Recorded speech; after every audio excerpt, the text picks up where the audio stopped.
Hi, welcome to Gemstone Tarot. This is your weekend reading for the 11th and 12th of July 2020. Okay, so looking in my lovely little moon diary, this is astrological if you're after getting one. Astrological. I am not financially connected to them, I just really like them. Looking in my lovely moon diary, it says Chiron is going retrograde on the 11th. So Deborah, you might want to weigh in. Chiron, the wounded healer. So it's about 4 months of retrograde. And I don't know. There's loads of planets in retrograde, aren't there? That's my loads of planets in retrograde thing. This is a really weird thing to say. I'm definitely not an astrologer, but it kind of feels right that Chiron's going into retrograde. There you go. So when I walked into the tarot room as well, the El Goliath tarot deck, which is my shadow deck, was all over the floor. I know. So I also kind of took that as a sign. I think we're going to maybe draw one, even though I feel really reluctant. We're going to draw one from the El Goliath deck. And that card has tried to come up. This is a Chuck Spezzano. I must find out what this is. Hang on a minute. Okay, I'm going into the tarot cupboard. Just a moment. Okay. Is it that one? Yes. Right, I found the box. The Enlightenment Pack. Bum, bum, bum. Fresh from the tarot. Oh God, a load of dust came off when I did that. I was like, fresh from the tarot cupboard. Tss, covered in dust. Right. And the card that pops out here is the victim card of expectations. Okay. Expectations, where do they come from? Normally they come from early life.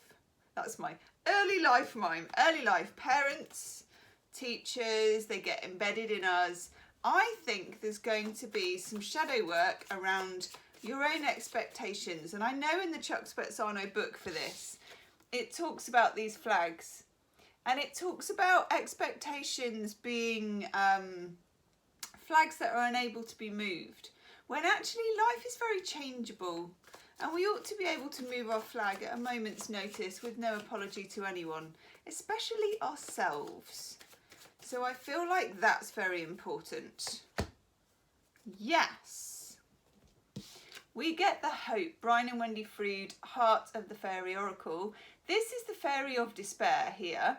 And then coming out of the Fairy of Despair, there's this little wisp in the corner, is the Fairy of Hope.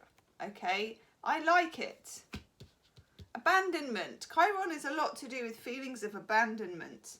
I know a lot of the myths around Chiron are about abandonment. So think about abandonment, think about fear, think about placing expectations on yourself and being unable to move them, okay? Oh, that's so nice. And also, I love me any kind of bandana, I have to say. Simply Love, this is the John Holland Psychic Tarot. So replace that with love. Replace expectation with love. Brings everything down a notch or two, I feel. I know it sounds a bit glib and I want the vice versa tarot. Once more to the tarot cupboard, my friends. Let's go. Hello, vice versa tarot. It's been a while, baby. Let's do a quick shuffle. Oof, hello. Hello, Tower. See if that bad boy comes out again. Yeah, soften the expectations with love. Treat yourself as you would treat a small child or a dog or whatever your kind of, you know, small fluffy thing would be. A flower. It could be anything really. Okay. Feeling, oh, I love that card. Oh, yes. By gum. Okay. And I'm getting that, I think it's Rudyard Kipling. Is it if treat those imposters both the same? It's possibly at Wimbledon. It would have been Wimbledon this week, you see. As you know, I do go to Wimbledon every year, but not this year. And I have a feeling that the poem If is above the gates at Wimbledon.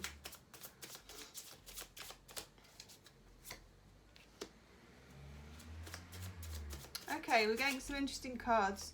One that looks a lot like Ashton Kutcher. Can't be bad. Itchy nose, we're not going to complain. Hello, right, okay. Queen of Wands popped out first of all, and the Queen of Wands is taking charge. What I really like about the vice versa is the back. I love all, are they roots? I mean, they look a lot like roots. They are. They're roots, which is unusual for a Wands Queen. But the wand is ready to be lit. Queen of Wands is a certain diva energy, and I like this. Even if I am losing my voice. It puts the colour back into this reading. And then we also have the Two of Wands to go with it. Looking over broader horizons. Something about this journey of Chirons into retrograde takes us back to something, but also puts us on a different path, methinks, because we also have Destiny card, the Wheel of Fortune. Love that. And there's the back, which is also looking a lot like the Magician, isn't it? And he's got an ankh. Very significant for me, ankhs. No idea why, but they are. And then also to go with that, we've got the Chariot. Two beasts moving in different directions. Think of the Chariot and the Two of Wands as this whole, there are two paths, but actually you're steering your way in different directions. The contradiction of the two is the volition that is taking you forward. You are being run on delicious contradiction with this, okay? I know that sounds really weird, and to be honest, this is panning out to be quite a weird reading, but you know, we fly by the seat of our pants at Gemstone Tarot, and we are coming to the end of Mercury retrograde, so that happens. Kicks the door on its way out. Well, not only do we have the Destiny card and the card of trying to control two things going in different directions, we also have, and here's the Ashton Kutcher. I'm trying to cover up the Rudies. Look at that. Ashton Kutcher. Judgment. Yeah. Judgment, again, it's a card of resurrection. It's a card of bringing something back from the past. This probably wraps up what's been going on for you in the Mercury retrograde, but also provides a bridge into what's going on for you with Chiron retrograde, okay? I don't normally take notice of Chiron, I have to say, but I really am, and I don't know why.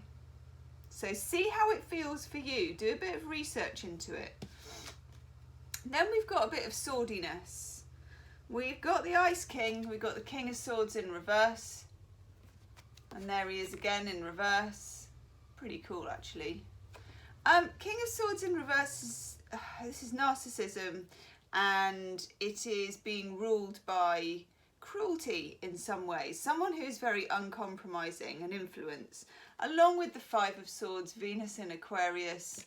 Somebody who claims a victory which was not really decently won.